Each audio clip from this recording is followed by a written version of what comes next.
বিসমিল্লাহির রহমানির রহিম। প্রিয় গফরগাঁও ও পাগলাবাসী, আসসালামু আলাইকুম। আশা করি আপনারা সবাই ভালো আছেন। আমি শামামা রহমান, পেশায় একজন তথ্য প্রযুক্তিবিদ।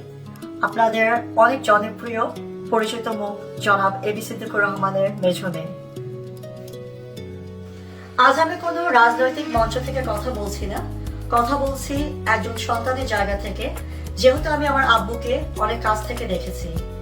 আপনারা সবাই নিশ্চয়ই জানেন আমার আব্বু এবি সিদ্দিকুর রহমান সাধারণ নির্বাচনে একজন স্বতন্ত্র প্রার্থী হিসেবে দাঁড়িয়েছে এবং তার প্রতীক হলো হাঁস। আমার আব্বু সবসময় বিশ্বাস করেন মানুষের সেবা করার জন্য কোনো দলের সাইনবোর্ডের প্রয়োজন হয় না, প্রয়োজন হলো মানুষের প্রতি ভালোবাসা আর সৎ সাহসের। এর জন্য তিনি কখনো কারো প্রভাবে মাথা নত করতে জানেন না এবং সবসময় অন্যায়ের বিরুদ্ধে লড়েছেন। ছোটবেলা থেকে আব্বুকে দেখেছি তিনি নিজের আরামায়েশ বা আমাদের সাথে সময় কাটানোর চেয়ে বেশি গুরুত্ব দিয়েছেন গফরগাঁও এলাকাবাসীর সমস্যায়। আজ যখন তিনি হাঁস প্রতীক নিয়ে আপনাদের দ্বারে এসেছেন, তিনি শুধুমাত্র একটি ভোট চাইছেন না, চাইছেন আপনাদের বিশ্বাস। হাঁস আমাদের গ্রাম বাংলার খুব পরিচিত একটি প্রতীক। এটি একটি শান্তির প্রতীক।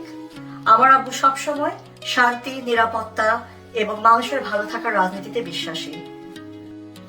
আমি এলাকাবাসীর কাছে, মুরব্বী, তরুণ, মহিলা এবং অভিভাবকদের কাছে অনুরোধ করব, আপনারা এমন একজন মানুষকে বেছে নিন যাকে আপনারা আপনাদের সুখে দুঃখে পাশে পাবেন, যেরকম গত কয়েক দশকে পেয়েছেন। দলের মার্কা দেখে নয়, বরং মানুষটাকে দেখে বিচার করুন। আমি মহিলাদেরকে উৎসর্গ করে বলতে চাই, আপনারা নিশ্চয়ই জানেন আমার আব্বু তার একটি বক্তব্যে গফরগাঁয়ে একটি টেক্সটাইল মিল করার পরিকল্পনার কথা উল্লেখ করেছেন, যে সেক্টরে তিনি দীর্ঘদিন কাজ করেছেন। এই পরিকল্পনাটি সফল হলে শুধুমাত্র পুরুষদের জন্য নয়, মহিলাদের জন্য অনেক কর্মসংস্থানের সুযোগ করে দিবে।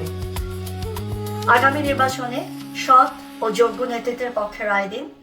আমার আব্বু জনাব এবি সিদ্দিকুর রহমানকে হাঁস মার্কায় ভোট দিয়ে আপনাদের সেবা করার সুযোগ করে দিন। সবাইকে ধন্যবাদ।